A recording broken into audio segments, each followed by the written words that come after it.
Rajesh is in PDX. He writes Namaste. Mm.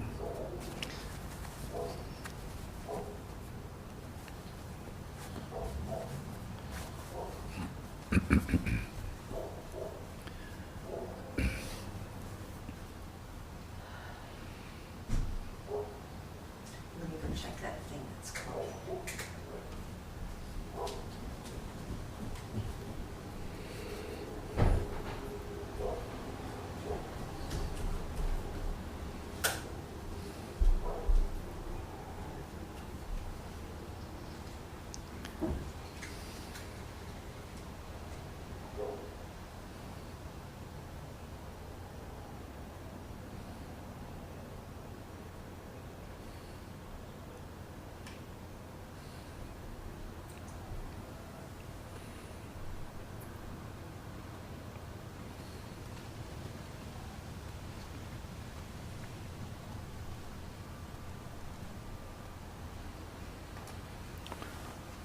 Om Sahana Vavatu Sahana Bhunaktu Sahaviryam Karavavahai Tejasvi Navaditamastu Ma Vidveshavahai. Om Shanti Shanti Shanti. May Brahman, the reality, protect us. May Brahman sustain us. May Brahman illumine our thinking process. May we not find fault with each other, with the world, and with the teachings. And may what we study be a source of inspiration to us eternally. Om peace, peace, peace. May peace be unto us, may peace be unto all. Om Hari Om.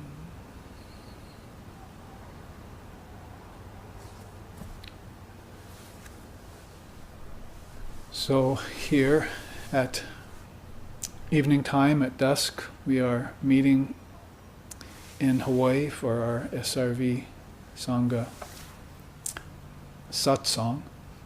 We have just completed our arati at the shrine, and we are live streaming tonight so that our students and friends and disciples and devotees from around the world can join us in asking questions live, or I also have taken some questions from our Sangha that have come in today, and we will jump right into a live broadcast satsang then. Let's take some of these questions, because if I can get to all of them, I will. It would be helpful tonight. First question here, written down, is: if my life experiences are generally positive or neutral, does that mean I am not unwinding my spool of karma? Or perhaps am I indeed experiencing the requisite suffering, all the while keeping a steady peace of mind?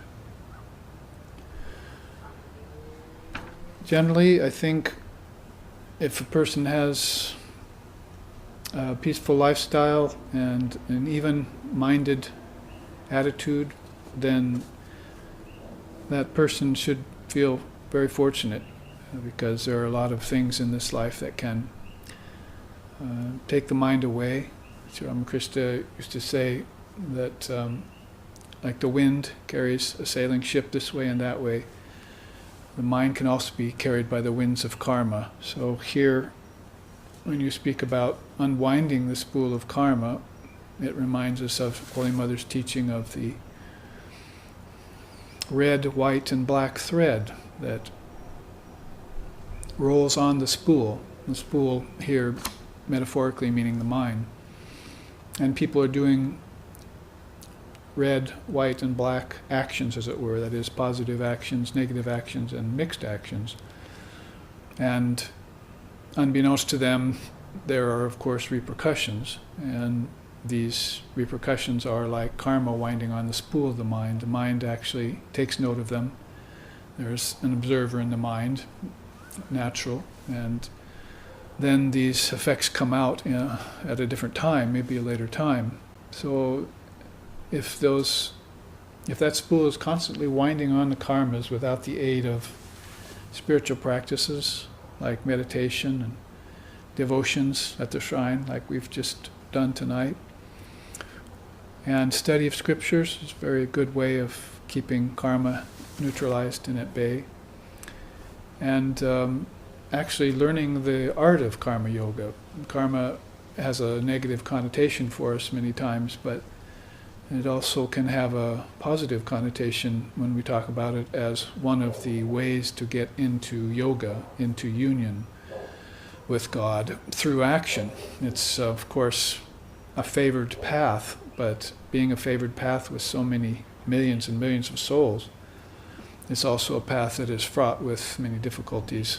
So at some point, the key piece in it all is to stop winding those karmas, those three threads on the spool of the mind.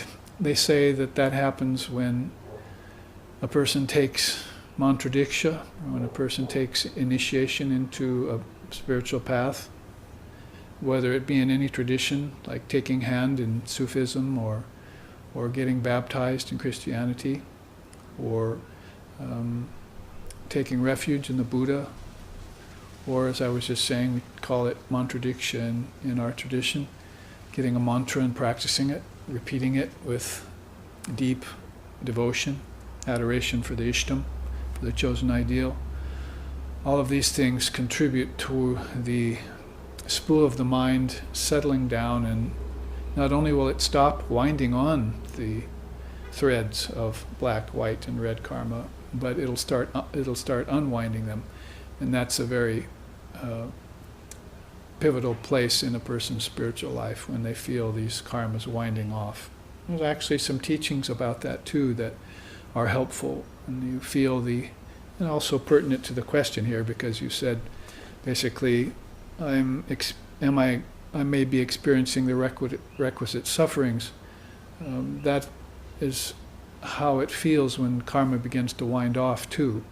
Basically, winding on the karma, sometimes you're doing it through pleasure, and through jollification, and things which are not always that conscious as far as actions on your part. So then you don't feel it as pain, of course. You feel it as pleasure. That imprints itself also on the mind, so that when the spool of the mind stops rotating and starts turning in the reverse direction, then we begin to feel it as pain. We feel the shedding of these karmas can actually be a painful thing, and that's not a bad sign. A lot of people sometimes quit the path too early because they're experiencing suffering and pain, but it really means the mantra or the initiation is beginning to work on the subconscious and unconscious mind, and, as they say, brings up some of these hidden lurking darknesses and ignorance and effects of karma to the surface, so that they can get exposed to the sunlight of, in this case, the Lord's name, the mantra.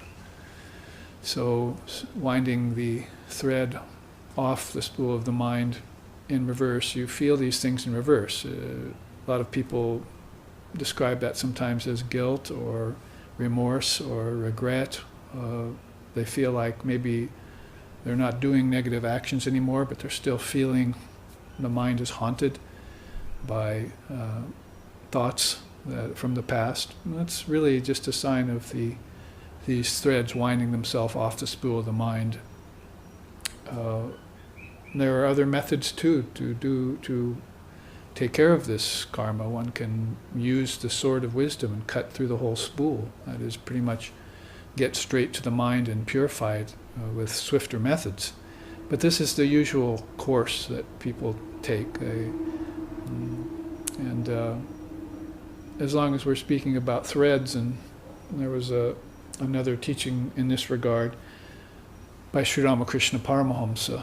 He said that basically he made the statement, a burnt rope can't bind anyone. So it still looks like a rope, but actually you can blow on it and it'll disintegrate right in front of your eyes. That also describes these impressions in the mind that haunt people, that are wispy and insubstantial. You could pretty much blow them away with a positive thought, in other words.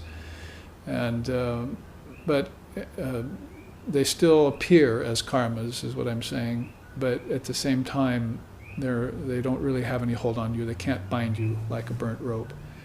So we should feel fortunate when we have reached a place where our life is even, our mind is balanced, and the sufferings that do come to us are just seen as a matter of course, because every embodied being from ant to avatar suffers the repercussions of karma here in the embodied state. So that would be I hope, an adequate answer to your question. Do we have any other questions coming in live? So we'll go on with these. The two from Hawaii are live. We have two questions here from Hawaii that are live. One of them, would you explain the practice of Advaita Vedanta sadhana? Yes, rather a contradiction in terms in a way, because by the time somebody has attained to non-duality, Advaita is the Sanskrit term, then usually you don't see them doing a practice anymore. I'm afraid, unfortunately, a lot of people who presume to have attained Advaita have given up practice too, and that's a problem. I think we should be very honest with ourselves and very direct, and call a spade a spade. If we have imperfections in us, then we shouldn't presume to call ourselves to have attained a state of non-duality yet, because that looks very different on a realized seer. We'd have to meet one, or at the very least have read and gotten a very deep made a very deep study of an enlightened soul to find out what non-duality really looks like, feels like, sounds like even. Quite possibly it sounds silent, because a person's in a state of non-duality. But more pertinent to your question here, Advaita Vedanta sadhana, I could see that in two ways. One is that there are beings who have attained a very high state of non-duality, yet they don't give up doing practice. A good example of that would be like Shankara. He was seen to have attained a very high state of realization at a very young age. We're talking about a teenager who had long ago, even before he reached his teens, had studied and memorized most of the scriptures of India. So by the time he was a teenager, he was finding his guru and began to teach graybeards and older people in his 20s and do his great commentaries on the scriptures, on the Upanishads, for instance, and the Brahma Sutras. So he was very attained at a very young age, and his idea was that if you kept the mirror of the mind wiped clean every day, that it would reflect the purest emanation of the non-dual state. That is, definitely the Atman is not the mind, but while we're embodied, the mind plays a very important part in acting as a sort of window or doorway into non-duality. So the mind can collect, naturally so, these overlays and superimpositions that we hear spoken about. And so the realized soul simply keeps the fire of yoga burning intensely and does his practice every day like everyone else. There were stories Sri Ramakrishna told about that as well, that two friends were parted, and one heard that the other had gotten enlightenment. So he traveled across the country to see his friend, to see what the difference between when he knew him and when he was enlightened. So he found his friend, he looked in on his friend, and his friend was bowing before the altar and placing flowers on the guru's slippers.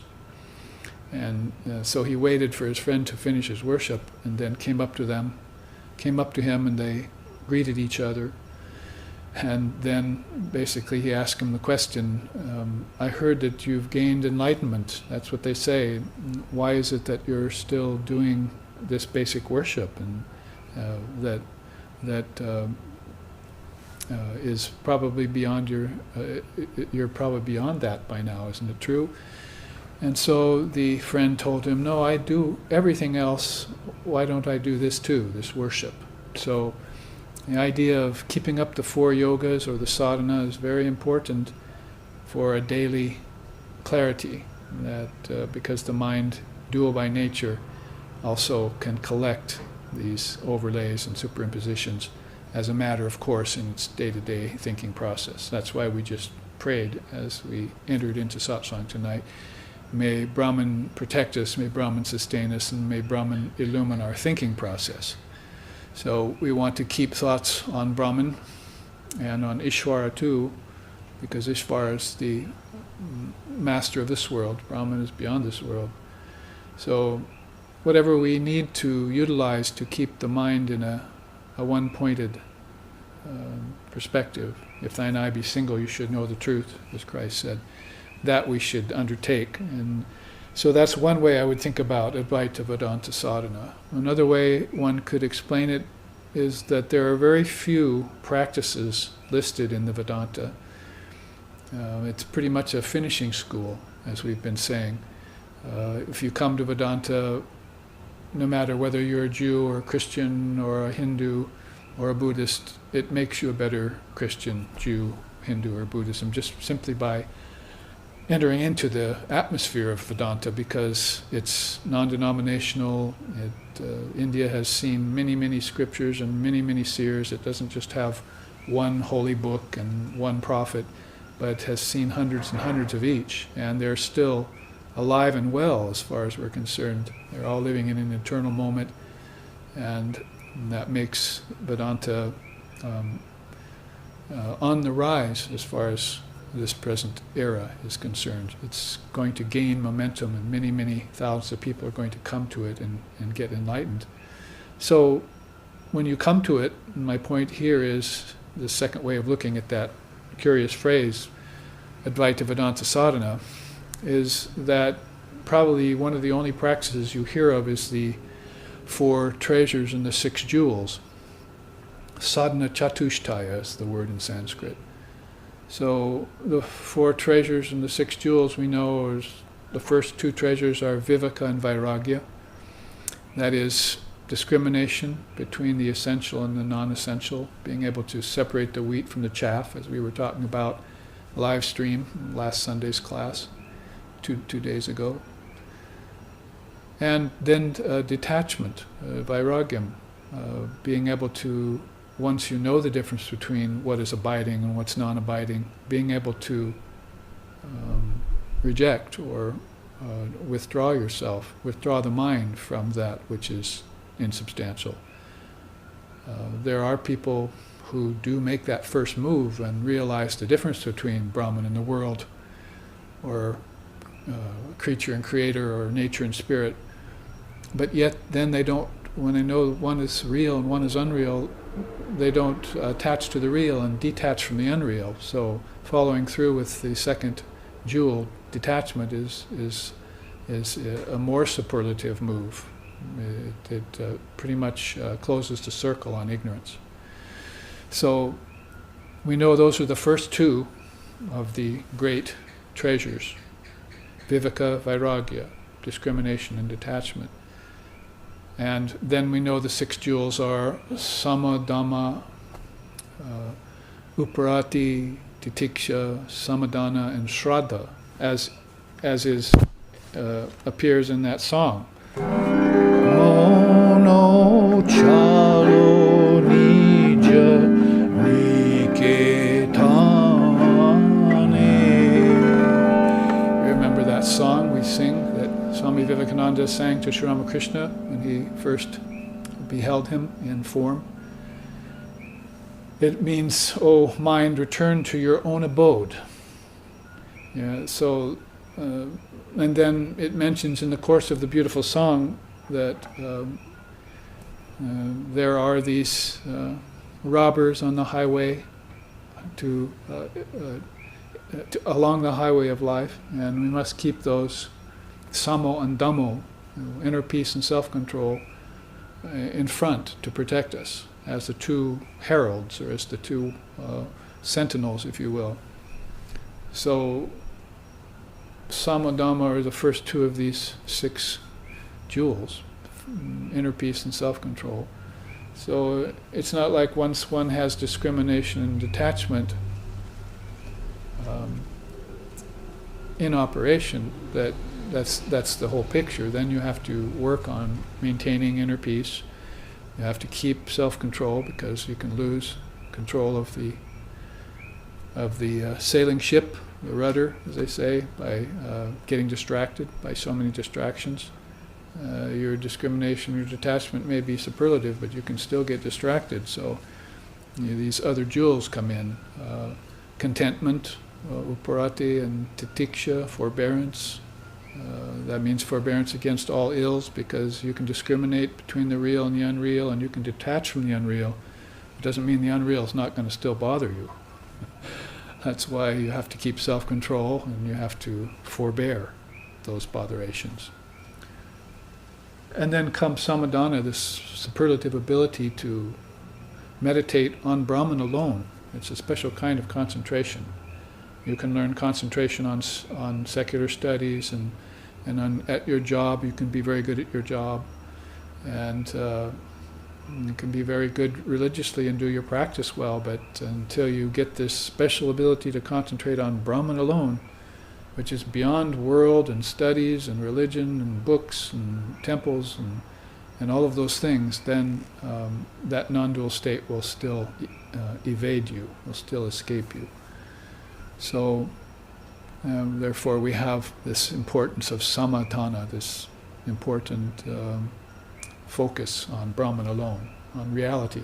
And that ends in faith. So those are the 6 jewels. And then the 4th treasure, those 6 jewels make up the 3rd treasure, and the 4th treasure is called mumukshutvam, a desire for freedom. We've talked about this many times in our classes, so I bring it up in this regard in relation to your question, is that's the other way I think about Advaita Vedanta sadhana. If there is any sadhana in Advaita Vedanta, it would probably be those 4 great treasures with their 6 boons. 6 jewels. Probably because, and I'll close here and go to another question, the practice of discrimination and detachment, you don't see it going on around you. It's a mental practice. It goes on inside of you. It's very quiet. It's very inward.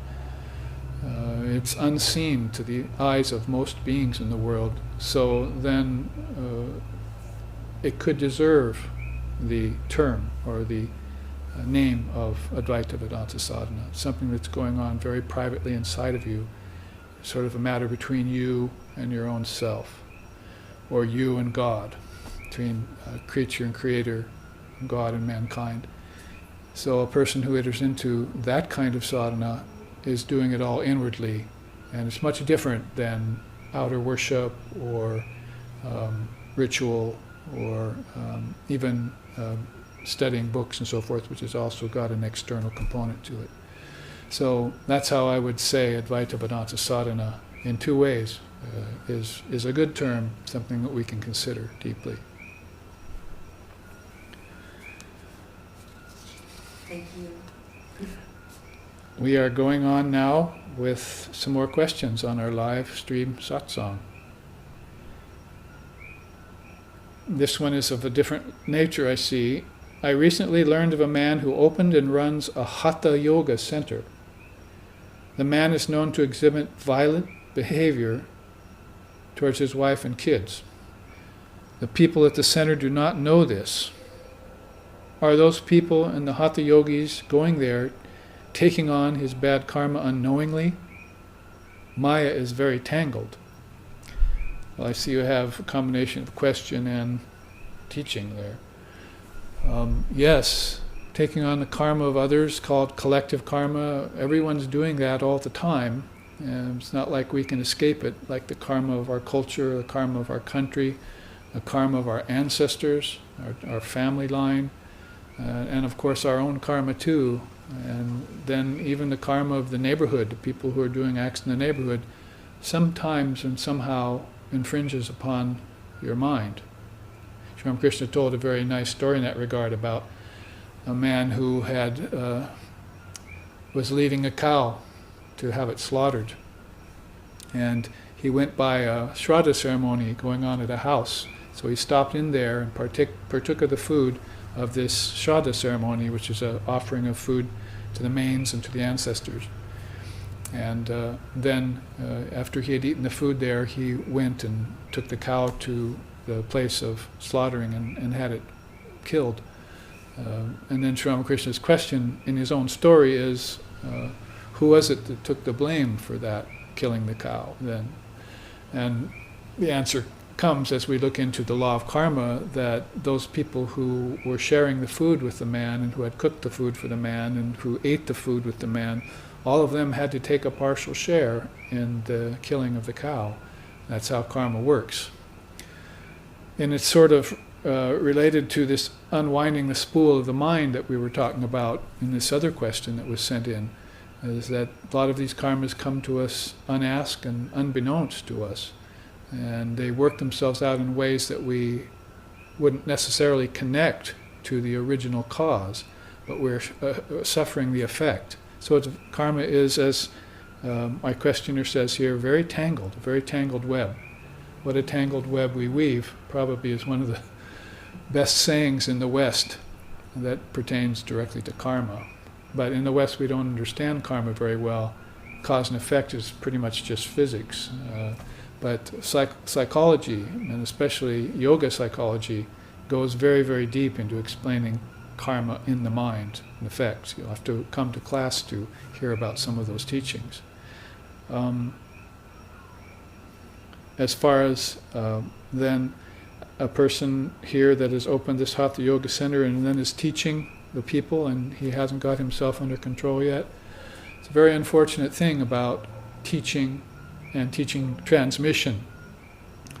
We know Sri Ramakrishna's story about the man who wanted to learn the Gita, and he asked his friend, do you know somebody who teaches the Gita? And his friend says, yes, I have someone who knows the Gita very well, but right now he's busy taking in his crop, and plowing his field and getting his crop ready.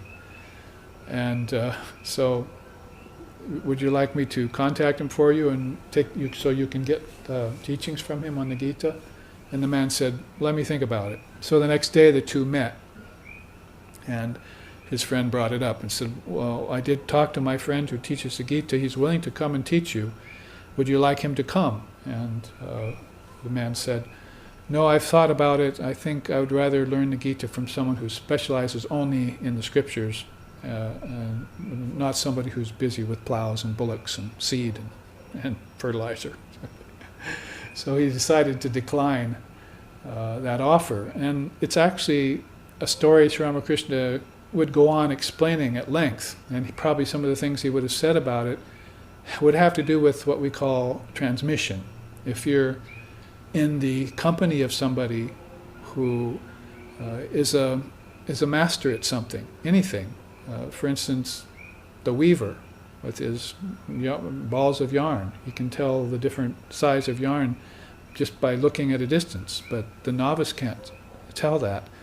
But if the novice just spends a few weeks with him, the master doesn't even teach him how to do it. All of a sudden the novice is coming up with the knowledge that was never taught him just by spending time in the weaver's presence. So you could be in the presence of a carpenter or master carpenter, or in the presence of anyone who has a profession is very good at, and you're getting a kind of transmission. That's the point. So you have to be very careful then that and selective, that if you're learning things that are very important to you, what to speak of profession and making a living, but also that are pertinent to your spiritual life, that you're going to take a teacher who is concentrating on spiritual life alone and is not mixing it up with something else. So here it sounds to me like if you went to a center to learn some sort of form of physical yoga, and you were sitting in asana with a person like that, then most likely you'd be taking in, unbeknownst to you again, some of that violence that he's exhibiting towards his children and his kids, and it would begin to insinuate itself upon you in the days to come. You might not even be able to connect it back to sitting in Hatha Yoga asana with the teacher, but nonetheless something would come up in you, and all of a sudden you'd start to feel angry. And so that's going to happen in the case of a transmission that's not pure. So it's strike one up for, as they say, for seeking out pure teachers and higher teachings. And in an atmosphere that's pure too. I mean, basically you can get into the teaching of the three shuddhis, that is Chit Shuddhi, Kriya Shuddhi, and Drovya Shuddhi. Basically, Chit Shuddhi is purity of mind. If you had that first and foremost, then atmosphere, location, and act would all be fine. But since the mind isn't pure to start out with, then people come at it from the standpoint of Drovya Shuddhi. Basically, they say, well, I don't feel right here. I want to make this atmosphere better, so I think I'll set up a shrine and some holy images, and I'll start offering flowers before them. And according to the instructions of my guru, burn incense every day in the same spot. Sit for meditation before the altar all the time. And then basically a holy emanation is coming out of the shrine, and it's as if something got awakened there. And now all I have to do, once I've set that in motion, is go out and sit in the atmosphere of that holy vibration. And it's there for me whenever I want it. So that's what's called Drovya Shuddhi. It begins to then spill over, if you will, into your daily actions. That's Kriya Shuddhi.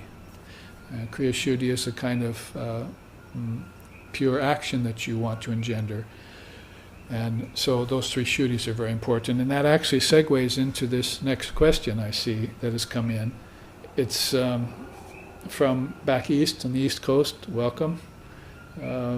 What does the term Kriya Shakti mean? And how does it relate to karma?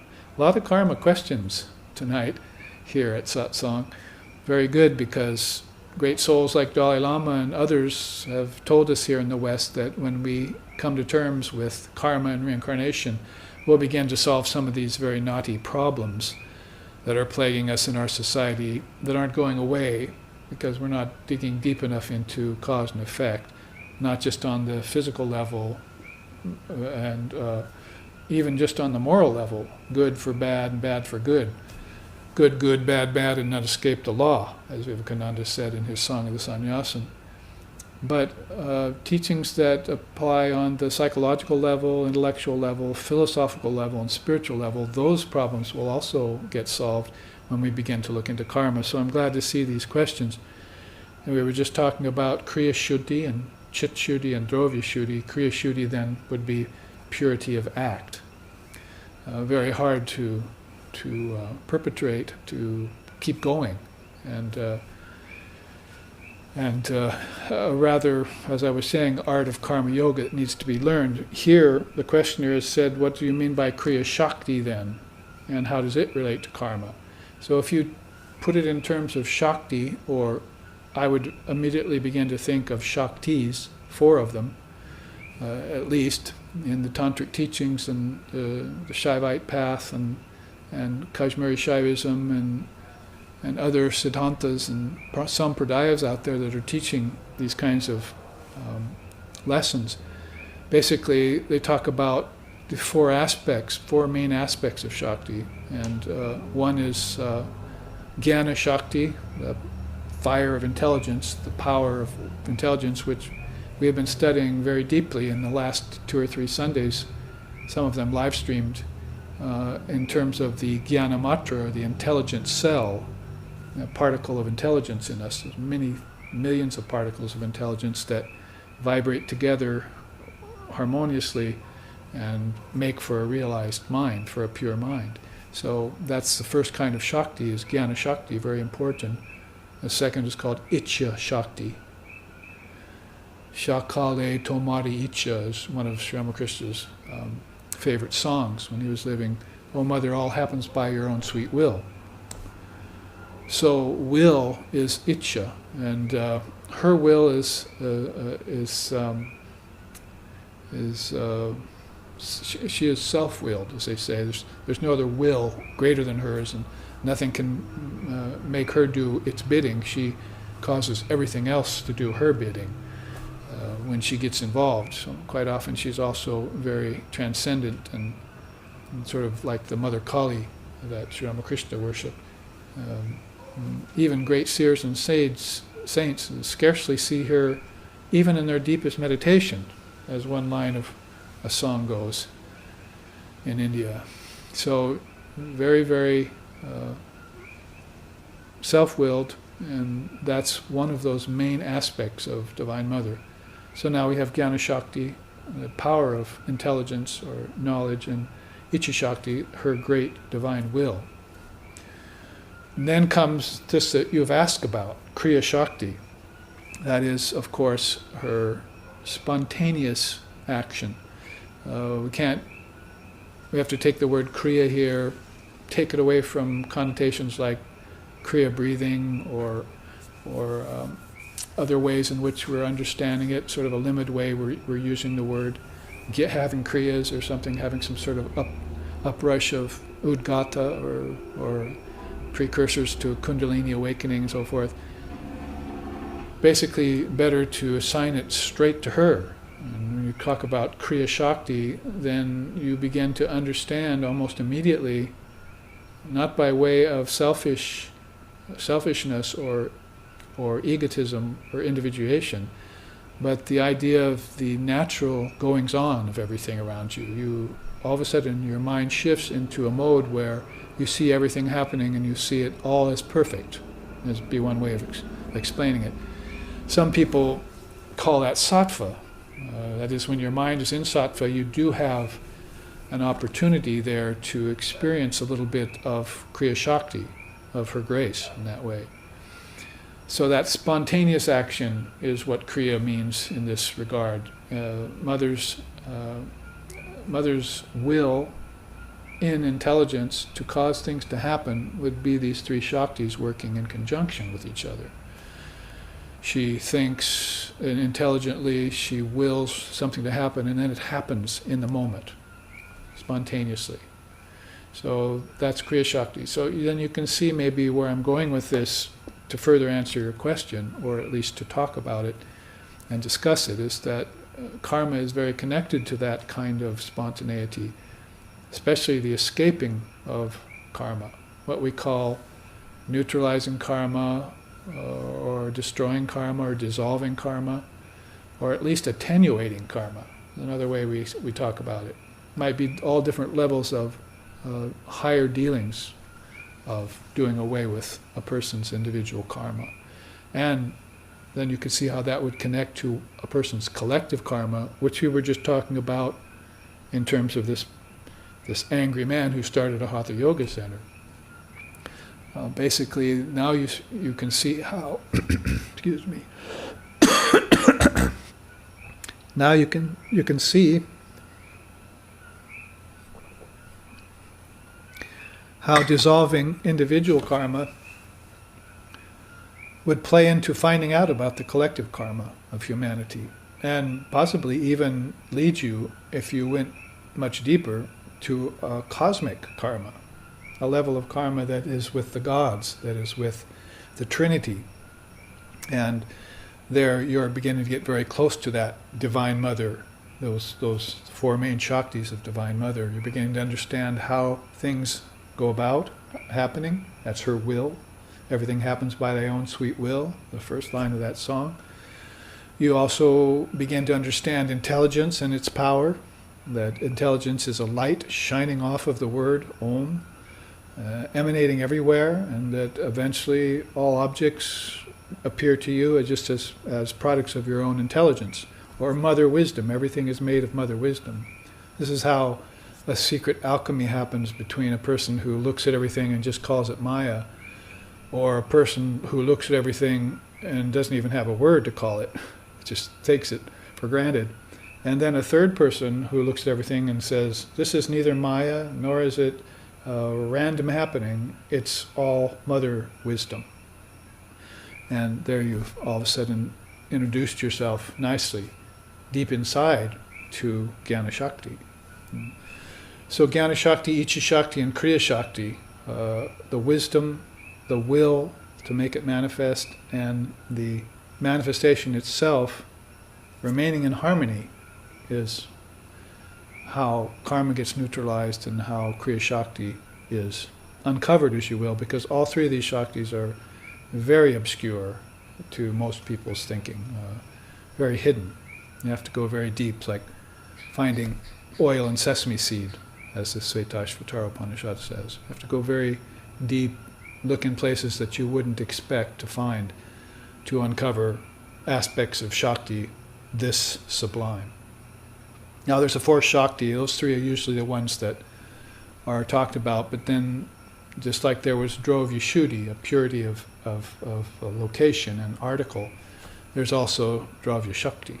That is, she who produces substances. So she would be the mother of the five elements in a subtle form, the mother of unmanifested Prakriti, everything held back in potential. And then eventually, through these very other Shaktis, if material in the form of thinking process has to manifest itself, then she's going to take it into action, Kriya Shakti. And she's going to will that it be so, Icha Shakti. And then she's going to fill it with intelligence. All of us are filled with intelligence. We're all trying to discover it. We're trying to mine for that gold within us that is pure Mother Wisdom, pure Mother Intelligence. She's placed it there before the succession of our births. And it has been there throughout all the chain of our births and deaths. And we've been looking for it through all of our rebirths too. When we do, it's called enlightenment. And that Mother Wisdom manifests itself. And then you would understand the connections like this. And Kriya Shakti would be that part of it that connects to a spontaneous action. I hope I'm making this clear enough, at least on the philosophical level, but if I could give an example, Sri Ramakrishna Paramahamsa used to exhibit and demonstrate acts of Kriya Shakti all the time. Mother would get operating through his body, his very refined body-mind mechanism, and he would go into certain actions, certain mudras, spontaneous, nothing that he necessarily was trying to exhibit in a ritual or something. They would just take him over. Sometimes maybe he would feel his arms and legs, his knees and elbows being locked into place and he couldn't move, simply because she would withdraw that power from him, so that because she wanted him to sit still and pay attention to something she wanted to reveal to him. So this is all very deep. It's the mystical side of our tradition. It's very deep. Mother Wisdom, Mother Path, Kali Advaita Vada, Vedanta, Advaita Vedanta Sadhana, Karma, all of that is very deep in our tradition. We're very fortunate to have great beings and scriptures that clarify it for us. So, some words about Kriya Shakti there. In the time remaining, which is maybe 15 minutes or so, it looks like, there are other questions here. I have heard of something called Ananya Bhakti, the devotion of non-separation. How does one practice this? Interesting that in the same night, Advaita Vedanta Sadhana and Ananya Bhakti came up at the same time, because you might say they're sort of at the very top of their respective yogas. That is, Ananya Bhakti would infer that there is the devotional yoga, Bhakti Yoga they call it, or Prema Bhakti, the highest devotion, the highest love, the deepest adoration. And then Advaita Vedanta Sadhana would infer more toward the wisdom path, towards the Paramatman, toward Brahman, and toward destroying all ignorance, all traces of ignorance with wisdom in practice.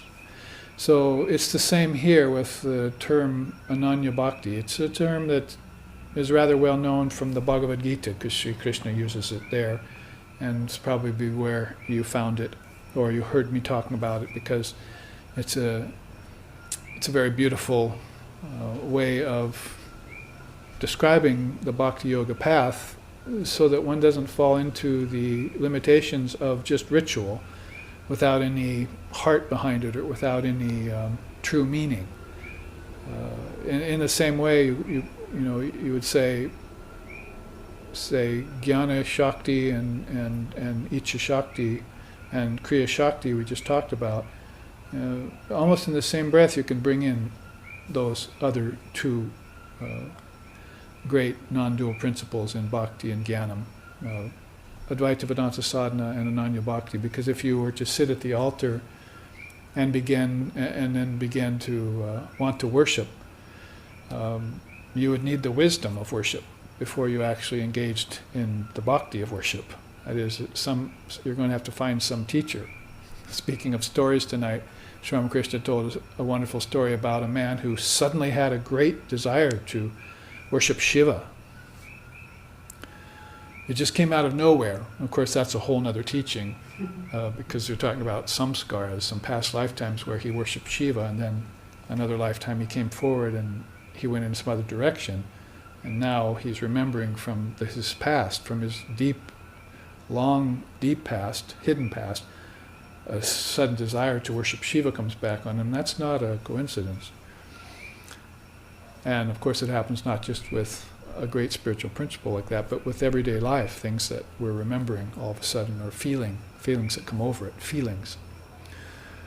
So this man had to know how to worship Shiva. He didn't know anything at that time, so he went to a Shaivite guru, and the Shaivite guru told him, well, first thing you're going to need is a Shiva lingam. And then you can start to do the ritual. Why don't you go and find one of those and bring it back to me, and then I'll show you how to worship Shiva in form through this lingam. And you have to go to this river, there's a whirlpool, and you have to dive in the whirlpool, and you have to go down to the bottom, and there you see the whirlpool will have collected lots of polished round stones that look like lingams.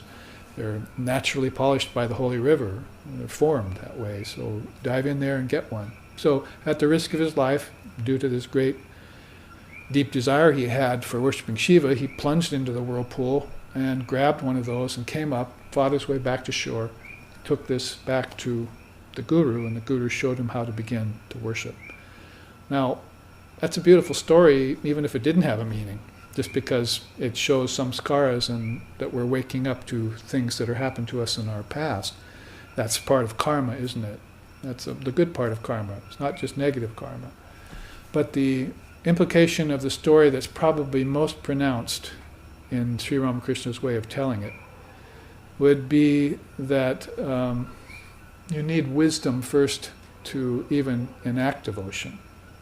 You're going to need how to do the ritual so you don't know how to make mistakes. And so that instruction you get in worshiping God through ritual, in form, in various images, is called wisdom or knowledge. And you're going to have to set about that. This is why Sri Krishna says in the Gita, not far from where he mentioned Ananya Bhakti, by the way, nahi gyanena sadrishyam pavitram iha vidyate, that knowledge is the greatest purifier in all the worlds. If you want to destroy ignorance, that's what you're going to have to go after, this knowledge. So all of this around Ananya Bhakti, it's getting to a very high level of development of bhakti when you talk about ananya, or the word we're using is non-separation, like the yoga of non-separation. And this devotion, if you put it next to the word bhakti, ananya bhakti, you're talking about a kind of worship that is transcending dualism, although it incorporates dualism. And it's also going beyond qualified devotion.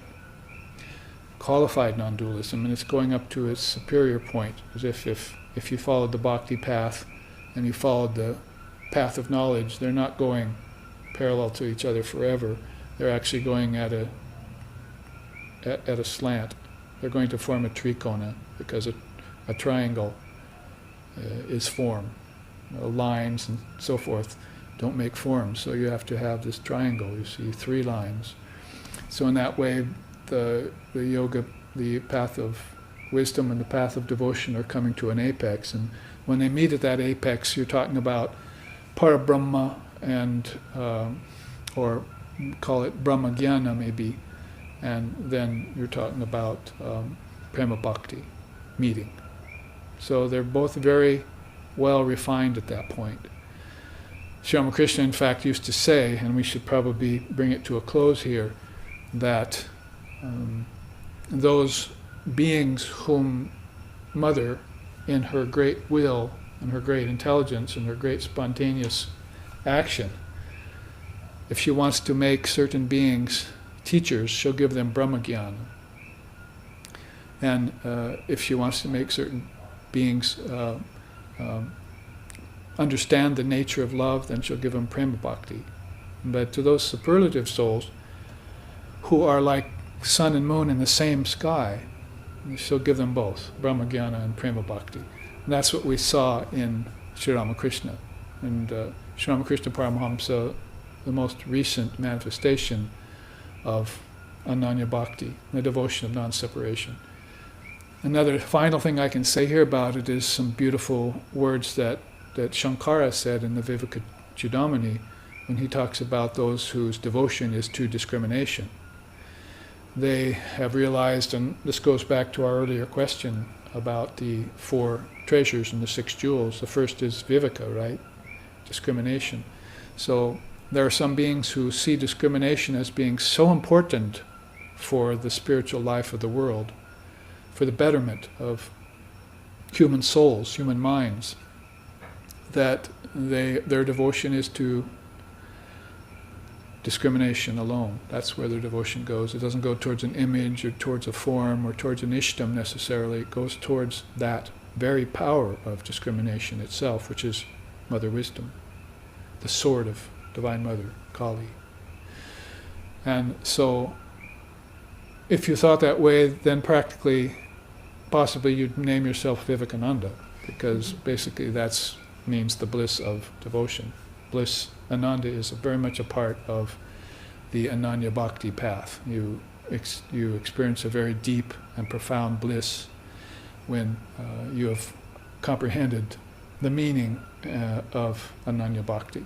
So, thank you all for your very beautiful questions here. 5 wonderful questions, which I will keep keeping these all in a stack that I will probably use in the future in our Nectar of Non-Dual Truth magazine and in our Raja Yoga classes that we're sending out via the email for those of you who want to participate, ongoing Raja Yoga Sutra studies, and other things which SRV is doing to help, again, better the spiritual life of the world and purify and inspire human minds,